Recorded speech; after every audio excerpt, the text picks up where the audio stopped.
While everyone else is focusing on the S23 Ultra, I on the other hand went with the regular S23. There are three main reasons for that and we will get to them, but before that, let's unbox this smartphone, shall we?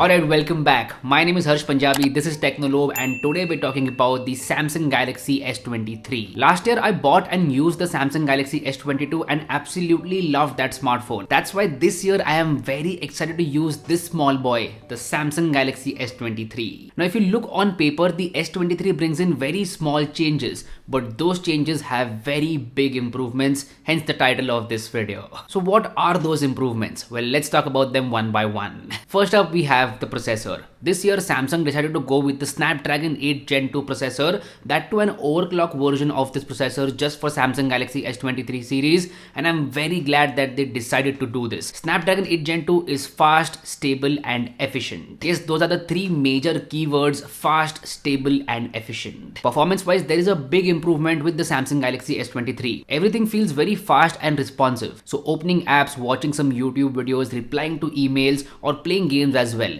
everything feels fast on this smartphone. And the difference is notable between S22 and S23. Trust me on that. I absolutely love the performance of Snapdragon 8 Gen 2 on this smartphone. It is also a very stable processor, so you won't see any random throttling whatsoever. Everything runs smooth for sustained period of time. So it's not like you'll notice throttling here and there. That issue is not present on the Samsung Galaxy S23, and I'm really glad about that. So it's fast, it's stable, and as I said, it is also efficient. So there is an improvement in battery life, and I feel that there are two reasons for it. Number one, the battery capacity is bigger. It is now 3900 milliamp hour, and the processor is more efficient. That's why you get very good battery life on the S23. I was not expecting it to have good battery life because of the size of the smartphone. It's a small and comfortable smartphone with a smaller battery, but despite that, I was getting somewhere about 5.5 to 6 hours of screen on time on a regular basis. I have been using the S23 since the past 4 to 5 days, and in that period, the battery life has been nothing short of amazing. Like seriously, for the size and comfort of this smartphone, the battery life is good. And yeah, the charging speeds are also good if you use the right charger. You obviously also get wireless charging, which is extremely convenient, and reverse wireless charging, which is extremely useful while charging earbuds or something like that, especially if you have earbuds with wireless charging. Hence, Snapdragon 8 Gen 2 on the Samsung Galaxy S23 is fast, stable and efficient. Next set of improvements are with the cameras. So on the rear side, you get the same triple camera setup, a 50 megapixel primary camera, a 12 megapixel ultra wide angle camera, and a 10 megapixel 3x telephoto camera. On the front side of things, you get a new camera. It's now a 12 megapixel camera. But how are the photos from this smartphone? Well, the photos from Samsung Galaxy S23 are incredible. Very good dynamic range, shadows and highlights are exposed in the right way. You get detailed photos, the colors are natural, and the contrast level is on the higher side, which is a typical Samsung look that you can expect. I've come to really like this Samsung look. You can directly shoot a photo, upload it to Instagram and call it a day. I thoroughly enjoy clicking photos with the Samsung Galaxy S23 because all the three cameras are excellent. The main, ultra wide and the telephoto. That 3x telephoto camera comes in very handy. In fact, I use the telephoto camera more than the ultra wide angle camera. Like once you have a telephoto camera at your disposal, you will realize that it is way better than an ultra wide angle camera. Now with that telephoto camera, you can also shoot some awesome portrait mode photos. Now same scenario during night time as well. You can shoot some amazing low light shots thanks to the dedicated night mode, which works across all these cameras, and nighttime photos turn out to be really good with this smartphone. They are detailed, the colors are good, and the dynamic range is good as well. It's not like the photos are overexposed or over sharpened. They look very good. Now there is one camera problem which has not been solved, that is shutter lag. So you do get some shutter lag with the Samsung Galaxy S23, and please make a note of that. What about video recording? With the S23, you can shoot up to 8K at 30 FPS. Yes, you heard me right, up to 8K at 30 FPS, which honestly I feel is overkill. but video quality this time has definitely surprised me. Recently, I went for a weekend getaway with my friends, and during that period, I shot a lot of videos with the S23 and they turned out to be pretty amazing. In fact, I was surprised with the video quality. So you can shoot some awesome 4K 30 videos or even 4K 60 videos with this smartphone. Now, this is a very quick front camera video sample with the Samsung Galaxy S23. I am shooting in 4K at 30 FPS, and you guys let me know about the video quality as well as the audio quality of the microphone. That is very important. Let me know about that in the comments down below.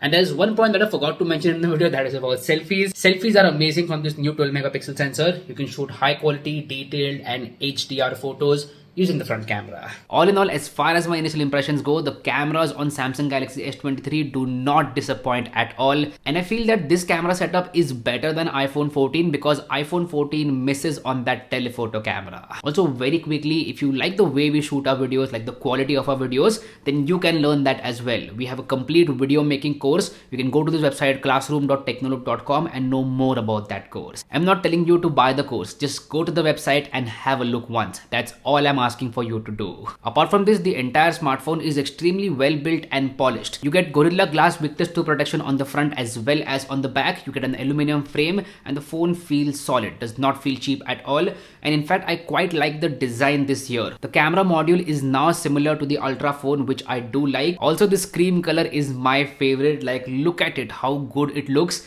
I am thinking of using this smartphone without a case, but that is going to be a big risk.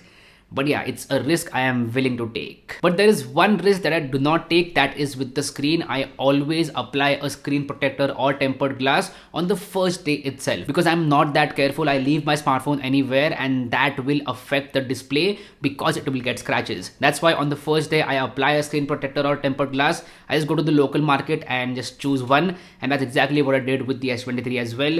I got a matte screen protector because others weren't available as of yet.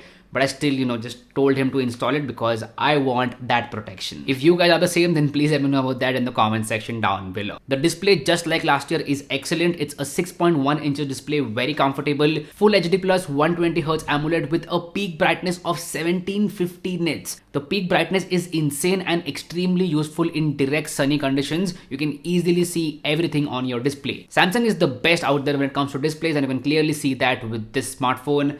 Like, I love the display on Samsung Galaxy S23. Every piece of content looks amazing on this display. You also get the trusted ultrasonic in-display fingerprint sensor. It is fast, accurate and works really well. And there is the option of face unlock as well, so you can set up both and have dual biometric authentication, which is like the best combination ever because if your hand is dirty or something like that, then you have face unlock as a backup option. Now, I have been using this phone with other Samsung products like this watch, Samsung Galaxy Watch 5 Pro, and also Samsung Galaxy Buds 2 Pro. The entire ecosystem works really smooth and well. We often appreciate Apple with their ecosystem, and well, Samsung should also be appreciated because their ecosystem is also very good. So I'm using a Samsung phone, watch and earbuds, and everything works very seamlessly together. Alright, this gets me to the price. So this smartphone will cost you 80,000 rupees for the base variant. You can get some bank offers as well, and it is definitely expensive. It is a premium smartphone. It is offering that premium experience, and that's what you're paying for. I feel that this is the best compact and comfortable flagship out there. So if you were looking for something like that, then just go for the S23. You will absolutely love the experience. So anyway, that's been it. These were my impressions about the Samsung Galaxy S23. Do let me know what you feel of this video in the comment section down below. If you like this content, go ahead and hit that like button. And if you haven't already, please subscribe to the channel. It would mean the world to me. My name is Harsh Punjabi, and I'll see you guys in the next one. Bye bye.